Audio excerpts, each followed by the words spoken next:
Question number 5. Differentiate between functional and non-functional requirements.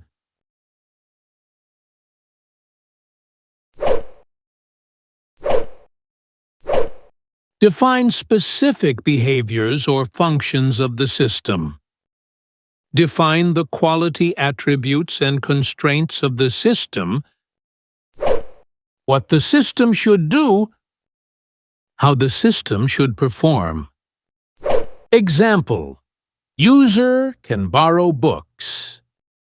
Example: system should handle 1,000 users simultaneously. Directly related to user interactions and system tasks, related to system performance, usability, reliability, etc.